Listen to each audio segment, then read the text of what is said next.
Al vuelo llega gracias a Yachai. Crea tu tienda online hoy mismo en yachai.lat. Apareció el último personaje que le faltaba a esta segunda vuelta eterna, compleja, extraordinariamente tensa, donde el fujimorismo ha desempolvado las peores prácticas de los años 90, recordándonos sus orígenes corruptos y mafiosos. Fernando Olivera ofreció una conferencia para presentar una serie de audios con la intervención estelar de Vladimiro Montesinos, todopoderoso asesor del régimen de Alberto Fujimori, preso en la base naval del Callao por sus innumerables actos de corrupción, que grabó los cuantiosos sobornos y arreglos que perpetró en la salita del zinc en los famosos Vladivideos, cuya publicación precipitó el derrumbe del gobierno fujimorista. Estos audios revelan la preocupación de Montesinos por la situación electoral de Keiko Fujimori una vez concluida la segunda vuelta, así como sus ganas de intervenir en el proceso, quebrando al Jurado Nacional de Elecciones para salvar a la candidata fujimorista de una derrota segura y muy probablemente de un futuro en prisión. La primera conversación ocurre el 10 de junio, a pocos días de la segunda vuelta, cuando Fujimori ya había anunciado que pretendía solicitar la nulidad de unos 200.000 votos contenidos en aproximadamente 800 actas de mesas donde Pedro Castillo había ganado. Montesinos habla por teléfono desde la base naval con Pedro Rejas, coronel del ejército en situación de retiro, ex integrante del comando Chavín de Huántar y ferviente fujimorista, que fue secretario de Organización de Fuerza Popular y se encargó de organizar los plantones frente a la DIROES cuando se juzgaba a Alberto Fujimori.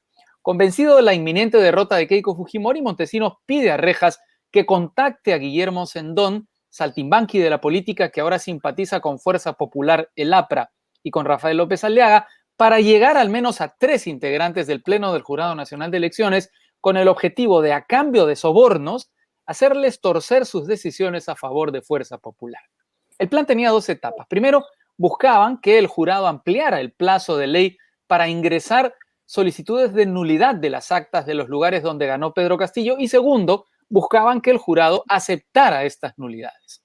Siguiendo las indicaciones de Montesinos, Rojas habla con Sendón y luego de admitir que no hay salida legal, establecen que la forma de meterse en el Jurado Nacional de Elecciones es entregándole $1 millón a cada uno de los magistrados que pretenden coimear.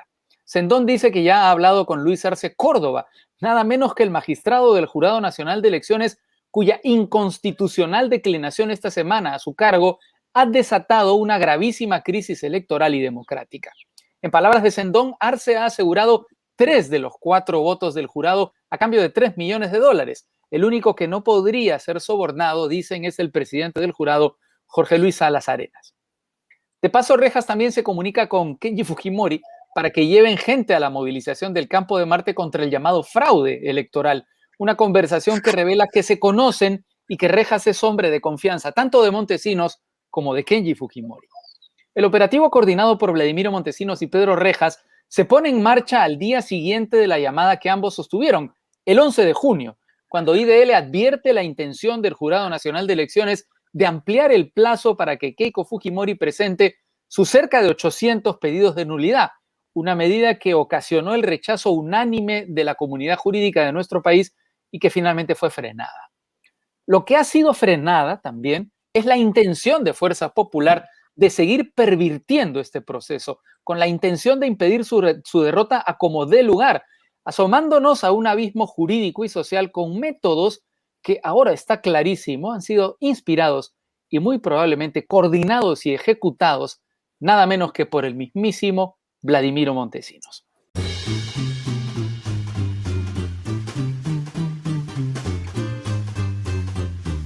Muy bien, estamos con Camila Bozzo y Alexandra Ames, politólogas, con quienes vamos a conversar de esta complejísima situación política y electoral que está viviendo nuestro país. Camila, Alexandra, bienvenidas. Muchas gracias por estar en Al Vuelo. Hola Raúl, ¿qué tal? Hola, ¿qué tal? Buenos días. Pues, ¿cuál es su Hola, primera Alexandra. impresión luego de la irrupción del principal fantasma de los años 90 en nuestra política, Alexandra? Me va a parecer muy triste y raro lo que voy a decir, pero ya no me sorprende, ¿no? Estas mañas que se han estado conociendo en los últimos días, en las últimas semanas, son muy propias de la década de los 90, este miedo a la gente, esta forma de asusar a los demás, diciendo que esto es por la democracia, ponerse la camiseta, cuando alrededor o dentro o detrás de eso, pues hay motivaciones totalmente contrarias al bienestar general, al bienestar público, ¿no? Es bueno que se ventile, es curioso porque en la década de los 90, pues Montesinos justamente fue el rey de tratar esta cultura del secretismo, ¿no? Y este hermetismo dentro del sector público, dentro de la esfera pública, para que nada se supiera. Y hoy en día sabemos que esto ya no es posible y cada vez pues tenemos acceso a redes de información que nos permiten develar esto, ¿no? El Santo Cachón dice: en el cielo y en la tierra, es un dicho, no existe nada oculto y todo se llega a saber, ¿no? Camila, ¿qué opinas tú que has publicado el día de hoy una columna donde dices ya basta? A ver, Raúl, sí, creo que la elección ya está tomando ribetes pues kafkianos, ¿no? La verdad que es surreal todo lo que está pasando y ya lo de Montesinos pues es la cereza que faltaba, ¿no? Que si bien es un incidente bastante confuso que tiene que aclararse, creo, sí es un hecho pues que este es un intento de Montesinos por intervenir en la elección, ¿no? Y por, como en tu introducción mencionabas, por torcer la voluntad de los miembros del jurado, ¿no? Y esto se suma pues a ciertos intentos de un sector que tiene aspiraciones antidemocráticas, ¿no?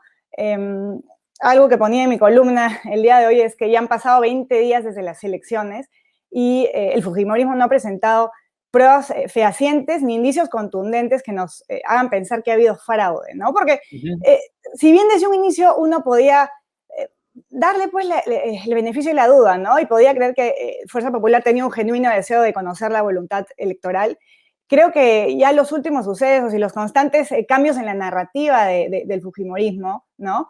Primero pedidos de nulidad, luego peritaje de firmas, luego estuvo el tema del horario de mesa de partes, lista de electores, auditoría informática, y luego viene la declinación de actas. Entonces yo creo que todos esos indicios nos harían pensar que en realidad lo que buscan no es conocer la verdad electoral, sino más bien torcerla. Teñir el proceso electoral de este manto, pues, de deslegitimarlo, ¿no? En buena cuenta, deslegitimar el proceso electoral.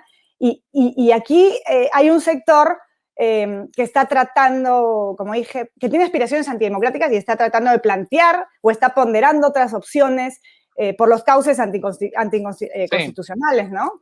Porque es curioso, ¿no? Digamos, es un déjà vu pleno a los años 90. Es decir, tenemos militares en retiro ahora, pero que estuvieron activos en los años 90. Tenemos partidos políticos, el APRA, Acción Popular, el fujimorismo sin duda. Tenemos investigados por corrupción, los de los casos Lavallato y el caso Cuellos Blancos del Puerto. Y ahora tenemos a Montesinos. Es decir, no puede ser más clara la ecuación de lo que está ocurriendo. Yo creo que no puede ser más clara. Y la prensa, efectivamente. La prensa que está entregada a la narrativa del fujimorismo, pero que a diferencia de los años 90 no lo está a cambio de montañas de dinero, sino por el puro pánico, ¿no? Es decir, la ecuación no puede ser más clara. No sé cómo lo ven ustedes. Sí, es eso, y a mí lo que me preocupa ahora es qué hacemos, ¿no? ¿Cómo salimos de esto? Porque cómo se combate la mentira. Lo primero que se me viene a la mente es pues con la verdad. Pero yo lo estaba intentando, no sé la experiencia de ustedes, Camila, Raúl, pero en mis chats del colegio, de otros espacios, trato de poner en evidencia que lo que están diciendo para infundir miedo no es real, que no hay evidencia y ya no escuchan. O sea, el nivel de negacionismo que existe es muy fuerte, porque se han combinado varias cosas. No solamente es no ha ganado el fujimorismo, no se trata de eso, se trata de que ha ganado ese otro a quien yo le tengo mucho rechazo, ese otro a quien le tengo temor desde el punto de vista ideológico, político, lo que podría representar, pero también ese otro que no es igual a mí, ¿no? Entonces, ahí se combinan cosas que permiten aflorar justamente este negacionismo de manera más exitosa, ¿no? Ahora, ¿puede ser la aparición, Camila, de Montesinos en este video el final de esta estratagema? Es decir, ¿se puede derrumbar definitivamente con esta aparición fantasmal? Justo iba a hablar de eso, Raúl, y creo que estamos en un punto de quiebre. Creo que ya están apareciendo indicios, o más bien pruebas, de que las intenciones son otras. Y yo creo que mucha gente sensata, que quizás estaba abogando por la causa del fujimorismo, o más que por la causa del fujimorismo, porque se conozca la verdad electoral, y ya yo creo que va a comenzar a entrar en razón. Porque yo creo que, como dije hace un rato, hubieron genuinas dudas en un inicio, ¿no? Sí. Pero creo que ahora ya estamos en un punto de quiebre con lo de Montesinos, con la declinación de Arce. Yo creo que, no, y además a estas alturas leí hace un rato que no ha habido Rodríguez Montesa, entonces esto ya. Claro, pero o sea, hay una cosa dentro de lo que tú estás diciendo que no quisiera dejar pasar, que es que Arce es mencionado en estas conversaciones como la persona que articula el soborno. Claro, imagínate, o sea, ya con eso ya la evidencia pues es contundente, ¿no, Raúl? Y como te digo, insisto en que yo creo que hay un sector, quizás el más moderado, que está apoyando la causa de Fuerza Popular y de que se conozca la verdad electoral, de que va a entrar en razón y va a decir hasta aquí nomás, ¿no? Ya basta, es momento de dejar que el Jurado Nacional de Elecciones resuelva, ¿no? Y proclame finalmente al ganador, que a estas alturas, pues, lo más probable es que sea Castillo, ¿no? Eso es lo que hay que hacer, esperar con calma, con serenidad y que se pronuncie y bueno, aceptar luego y quienes hemos votado, porque yo soy una de ellas, quienes hemos votado quienes no hemos votado por Castillo más bien, y quienes creemos que un gobierno suyo entraña serios riesgos para el país, pues lo que tenemos que hacer es, desde una posición democrática, convertirnos en oposición, ¿no? ¿Tú piensas entonces también, Alexandra, que la suerte está echada? ¿Que Montesinos ha terminado de sepultar, digamos, toda esta campaña de golpe lento? Yo creo que va a depender mucho del rebote que esto pueda tener, ¿no? En medios. Es un problema, pues, porque no está saliendo en ningún lado. Ese es un problema. Es que los medios, pues, ahí juegan un rol muy importante de información y no de desinformación, ¿no? Entonces, ¿quién presenta esto? Ni siquiera le hemos dicho Fernando al pobre Poppy, ¿no? O al revés, ni siquiera le hemos dicho Poppy al pobre Fernando, ¿no? Entonces, la gente está diciendo, ese es un payaso. Entonces, no se lo están tomando necesariamente en serio. O sea, esto es muy serio, la acusación que hace. También es verdad, Alexandra, disculpa, también es verdad que parte del problema, lo conversábamos con Camila antes de salir al aire, es la forma en la que lo presenta Olivera, porque evidentemente Olivera no presenta la denuncia limpiamente como lo hizo con el primer Vladivideo en la conferencia de prensa, recordemos, en el Hotel Bolívar. Lo hace para tratar de obtener beneficios electorales, luego de que el jurado lo retiró, digamos, de la primera vuelta. No es una forma de venganza y una forma de tratar de invocar a la nulidad de las elecciones. Algo que a mí me parece disparatado, dentro de la narrativa del propio Olivera debe tener algún sentido, pero que enturbia la denuncia. Tal cual, ¿no? Entonces eso impide que quizás cale más la información. Por eso Laura Grados dijo ayer, me parece algo muy sensato, pongan en silencio a Fernando Olivera, ¿no? A Poppy Olivera, y escuchen lo que está diciendo estas personas en este audio, ¿no?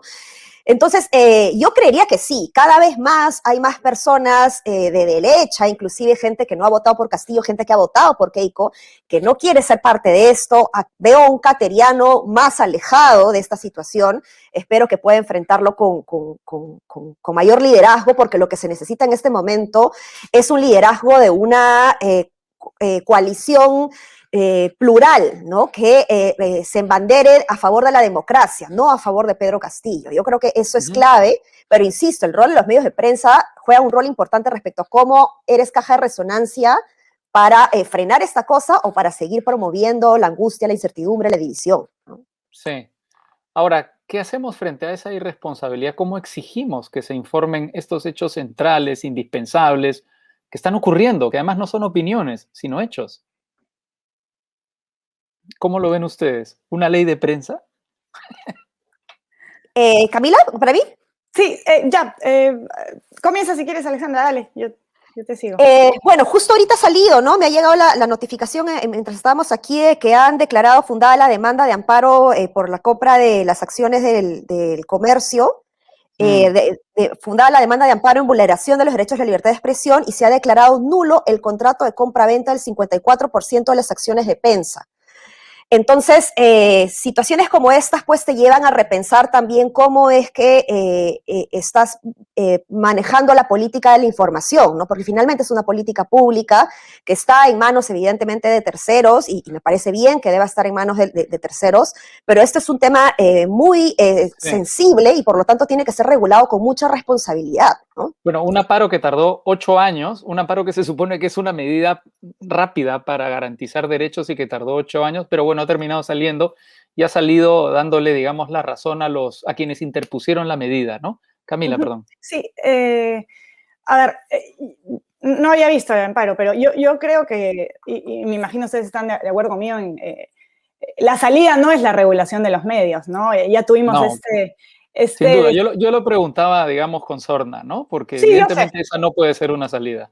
No, claro, además todos nos acordamos pues de este capítulo terrible que vivimos hace algunos años cuando Mueller presentó esta ley Mordaza, ¿no? Precisamente para doblegar a los medios de comunicación, a la prensa mermelera, de hecho, como la llaman, ¿no? Y prensa que ahora ya no es mermelera, además. No, ahora están encantados con ella. Claro, pero como decía hace un rato, creo que estamos en un punto de quiebre y quizás algunos medios van a entrar en razón. Creo que hay que esperar a ver estos días. No sé, por lo menos les doy el beneficio de la duda. Y otra cosa, creo que hoy por hoy el rol que están jugando las redes y que juegan los programas independientes como este, por ejemplo, ¿no? Es sumamente importante. Muchísima gente se informa a través de estos canales. De hecho, leía cifras, ¿no?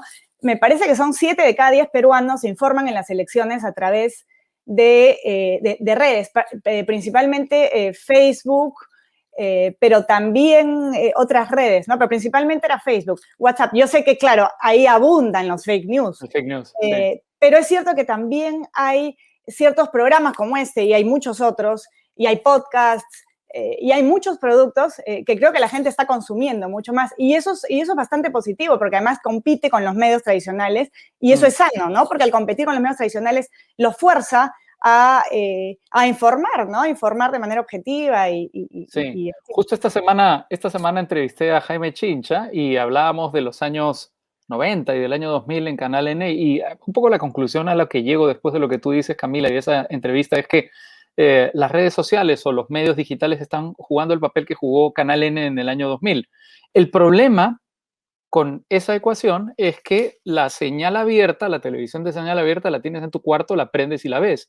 A diferencia de los medios digitales, que tú tienes que buscarlos, ¿no? O sea, tienes que entrar, navegar, poner en el buscador, ¿no? O sea, que hay un poco de dificultad. De todas formas, es un combate desigual, quiero decir. Creo que más desigual que en el año 2000. No sé cómo lo ves tú, Alexandra. Sí, por eso es que creo que se debe promover esta política pública de la información adecuada. Ojo, sin regular, no sé si usé la palabra, pero ahí sí me quiero corregir porque evidentemente pues es otro tema sensible y que va en contra de la propia esencia de la libertad de expresión y la libertad de prensa, ¿no?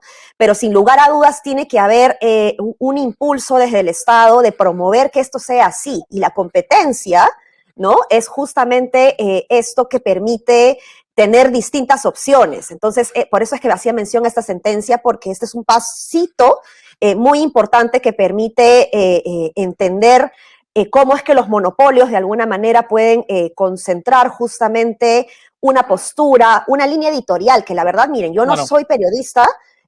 Raúl, tú sabrás explicarme más qué cosa es una línea editorial, pero a mí me queda claro que, por ejemplo, la línea editorial de Perú 21 no es una línea editorial, ¿no? Ahora, un tema ahí con este tema del amparo que me parece fundamental es que cuando se anunció la compra de Pensa por parte del Grupo del Comercio, una de las justificaciones y una de las razones para, digamos, sostenerla era que todos los medios iban a tener una línea editorial independiente, es decir, que cada uno de los medios de la corporación iba a poder pensar como quisiera, es decir, alguno de izquierda, alguno de centro, alguno de derecha. En estos meses hemos visto que eso claramente no ha sido así, que todos los medios y la propiedad cruzada, es decir, la televisión, se han alineado en un solo sentido, muchas veces tergiversando la información y ocultando algunos datos, como por ejemplo el pronunciamiento del Departamento de Estado de los Estados Unidos, que en el diario Gestión fue levantado por el lado de que había que seguir contando votos y que había que seguir viendo las nulidades, ¿no? Y en ese sentido yo quería preguntarte, Camila, ¿qué papel está jugando la comunidad internacional que cada vez se está acercando más también la campaña de fraude, me parece? Sí, sí, de acuerdo. Creo que el hecho de que la OEA, la Unión Europea, el Departamento de Estado de Estados Unidos, ayer leía también que Canadá incluso se ha pronunciado, sí, hayan dicho que las elecciones en Perú pues, han sido libres y democráticas, es bastante importante, ¿no? Porque ya se comienza a desmoronar la narrativa de que ha habido fraude, ¿no? Y ayuda bastante. Y si a esto le sumamos el análisis estadístico que hizo Ipsos y además otros especialistas, está Pablo Lavado, por ejemplo, yo creo que todo eso ayuda a que se comience a desmoronar pues esta narrativa, ¿no? Y si a eso le sumamos que no hay las pruebas que dicen de que no hay una sola persona suplantada que haya salido a decir, mira, yo he sido suplantado, y que en fin, no hay pruebas contundentes, ¿no? Que puedan digamos, ayudar a que el fujimorismo siga sosteniendo esto, yo creo que ya va quedando bastante claro, ¿no? Como dije hace un rato, creo que lo que queda es esperar a que el jurado se pronuncie y que proclame finalmente al ganador. Eso no significa que una vez que lo proclame va a llegar la paz, ¿no? Y va a reinar la concordia. paz entre peruanos y la concordia entre peruanos. Pero por lo menos ya zanja este asunto y nos permite mirar hacia adelante y tratar de reconciliarnos. Para quienes nos vamos, y me incluyo, a constituir como una oposición crítica, pero además constructiva al gobierno de Castillo, creo que nos ayuda ya a comenzar a plantear puntos de agenda y a debatir y a intervenir en el debate público, ¿no? Que creo que es lo que corresponde. Ahorita estamos, pues, inmersos. Entrampados, ¿no? Claro. Entrampados, exactamente. Es decir, no podemos hablar del futuro del país. De acuerdo. Esto ya está comenzando a quedar más o menos claro. La comunidad internacional, Vladimir Montesinos está ayudando. ¿Cómo van a ser los próximos meses en nuestro país? ¿Qué se avisora para el Perú, Camila? Uy, qué difícil pregunta. El escenario es bastante complicado. Escuchaba a Carmen Maceo ayer decir que este es uno de los momentos más difíciles de nuestra historia, y no de la historia reciente, no de la historia del siglo XX, ni siquiera, no de la historia. Y es bastante doloroso ver cómo está el país, a qué punto hemos llegado. Creo que una vez que se proclame a Castillo, lo que corresponde es esperar a ver qué paso da él, ¿no? Porque ahorita lo que vemos por parte de Castillo es un silencio estruendoso, ¿no? O sea, no sabemos qué va a hacer, hasta el momento no vemos que haya deslindado de Cerrón, y eso preocupa legítimamente a buena parte de los peruanos. Entonces tenemos que ver cuáles son sus primeros pasos. En el Congreso va a tener a una férrea oposición.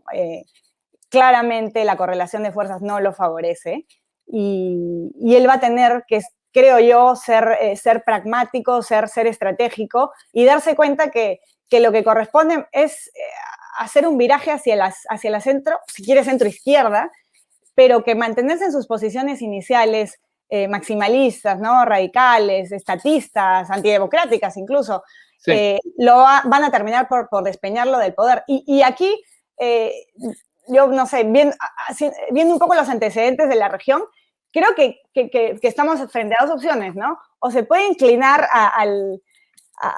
¿no? Puede ser una suerte de Evo en Bolivia, o puede ser una suerte de Lenín Moreno en Ecuador, ¿no? Un Lenín Moreno que llegó aupado por el socialismo del siglo XXI y por Correa, pero que terminó... rompió con Correa. De acuerdo. Y tuvo un gobierno, por lo que he podido leer, relativamente estable, ¿no? Y por el otro lado tienes a un Evo Morales que ahorita Bolivia es una tragedia, ¿no? Si bien reivindicó hasta cierto punto a una población olvidada, ¿no? Un sector de la población indígena de Bolivia, que es lo que está haciendo también Castillo, su gobierno ha sido un desastre, ha sido catastrófico. Entonces, yo creo que esas dos opciones, y si es que lo comparo con ejemplos en la región, tiene Castillo, y creo que le convendría a él tomar el camino de Lenín Moreno en Ecuador, moderarse, pero eso no significa que tenga que deponer por completo su agenda de cambio, sino que simplemente no insista en convocar una constituyente y en hacer cambios radicales, ¿no? ¿Cómo lo ves tú, Alexandra? Bueno, falta quizá el nombre de Ollanta Humala, que también viró, ¿no? Sí. Nuestras élites y nuestra estructura, digamos, de poder están bien enquistadas en la historia, ¿no? Son bien difíciles de combatir. Y cuando tú tienes estas esferas de poder que hacen mucha fuerza, por más que quieras hacer cambios, esto termina como que generándose un ambiente de rechazo, ¿no? Tú necesitas para hacer cambios que el ecosistema te permita que puedas cambiar, ¿no?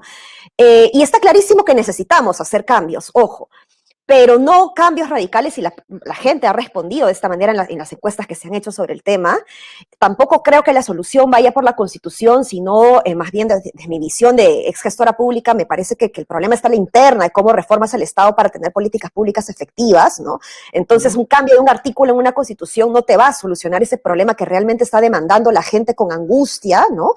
Entonces, creo que va a ser muy necesario que Castillo sea consciente que si ha ganado la presidencia, o sea, ahora que próximamente espero sea proclamado presidente, no la va a tener fácil, y si quiere sobrevivir 5 años, ni siquiera gobernar, si quiere sobrevivir 5 años, tiene que hacer concesiones con gremios empresariales y con otras esferas que no le han dado el apoyo.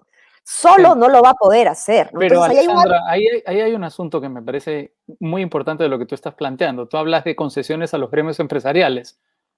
Pero Pedro Pablo Kuczynski era un presidente de centro-derecha, de derecha liberal, como queramos llamarlo, y fue sistemáticamente acosado por el fujimorismo. Es decir, el problema de la apuesta por el mercado no existía en el caso de Pedro Pablo Kuczynski. Efectivamente, pero acá tenemos que hacer una diferencia entre la derecha y el fujimorismo. En este momento los vemos juntos, porque hay un anti que es muy temeroso, digamos, para esta gran esfera, ¿no?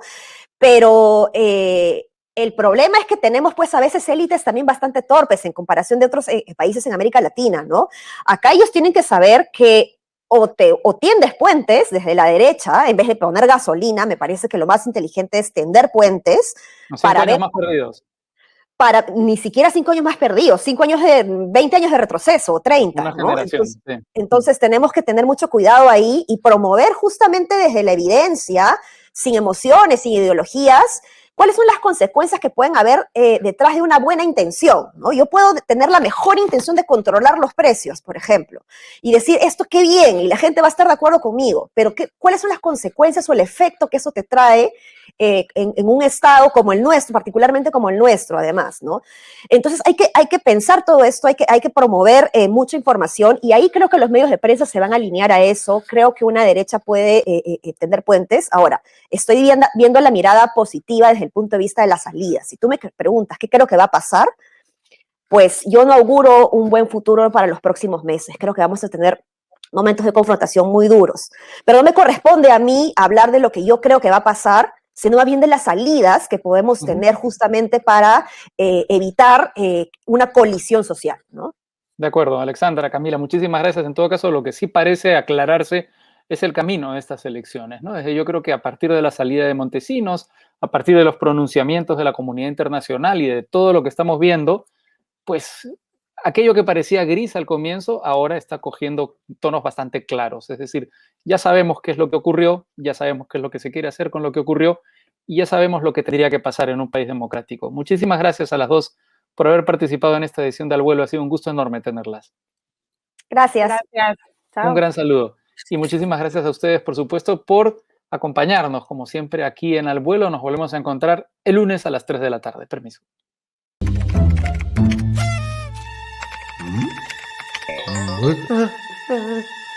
Tranqui, Pepeluca.